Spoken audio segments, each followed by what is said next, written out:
Chère assistante, bonsoir à tout le monde.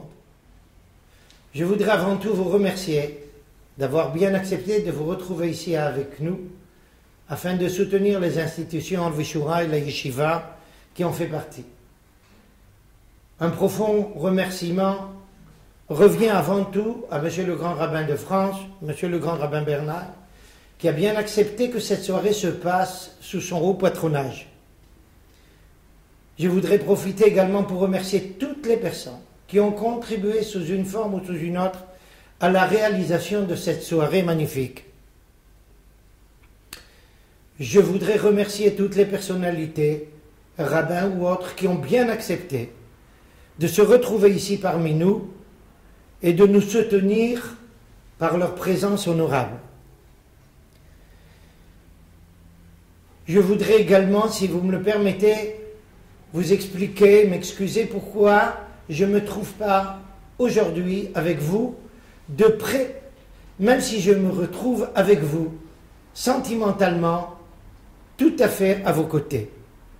Depuis ma ralliée en 70, je suis lié à une espèce de vœu qui fait que je ne suis jamais sorti de la terre d'Israël.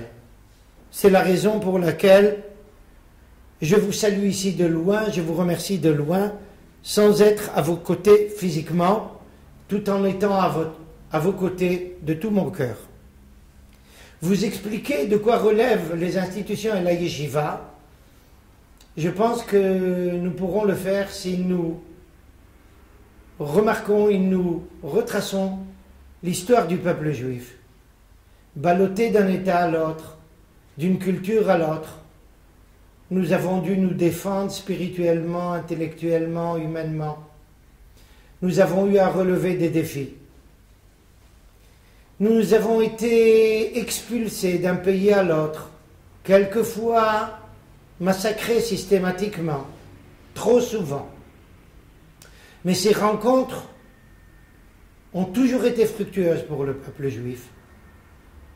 En face de toutes les cultures humaines, il a réussi, grâce à sa vitalité profonde, à mettre en évidence tout ce qu'il y avait de plus profond dans le message de la Torah depuis le moment où il l'a reçu au mont Sinaï.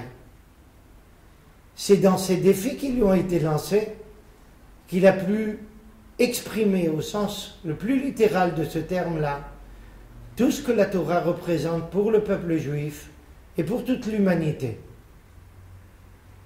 Un enseignement qui est à même de transmettre le message divin dans sa plus grande profondeur et d'être un message non seulement pour le peuple juif mais pour toute l'humanité. En terre d'Israël aujourd'hui, après tous les bouleversements technologiques, cette rencontre, grâce à la globalisation technologique, se poursuit maintenant, mais à l'échelle universelle.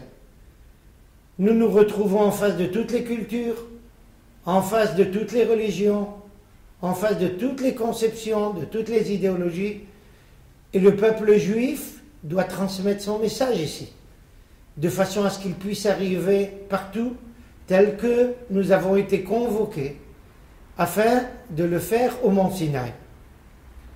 Dans notre yeshiva, nous essayons de conférer à tous nos élèves cet enseignement qui va leur permettre justement de transmettre ce message divin tel qu'il a besoin d'être écouté et entendu à notre génération également. Ça exige de leur part un attachement et une connaissance extrêmement profonde de la Torah, strictement classique en Talmud, en halakha et autres, et en même temps une culture générale très riche qui leur permettra de donner une réponse à toutes les questions les plus modernes et les plus percutantes de notre existence aujourd'hui. En nous soutenant ce soir, vous ne faites que soutenir le peuple juif, la terre d'Israël, dans son rôle le plus essentiel, ce rôle de royaume de prêtre qui a là, ici, le devoir de transmettre le message divin à toute l'humanité. Les gens bien pensants ont pris conscience de ce qu'était ce peuple juif. Permettez-moi de vous citer justement quelqu'un qui vient de France, que vous connaissez sûrement, Monsieur de Sassy, qui disait « Je pense que ce petit peuple, comme on l'appelait dans le dernier siècle, par l'influence qu'il a eue sur le monde et par celle qui semble réservée à y avoir encore, est le plus grand des peuples, la plus noble des familles, entre les familles humaines, le peuple vraiment choisi de Dieu. Pour que nous puissions exprimer justement ce choix particulier et le justifier, nous avons besoin de former des générations profondément liées à la Torah, mais à même de donner les réponses à toutes les questions qu'un monde moderne soulève aujourd'hui. Votre soutien est un soutien à cette réalisation. Nous vous remercions de tout notre cœur et nous prions pour vous. Qu'Akadosh Baruch Hu vous accorde toutes les bénédictions et tout ce qui vous revient de droit pour ce soutien incommensurable pour nous et pour tout le peuple juif. Merci beaucoup à tous.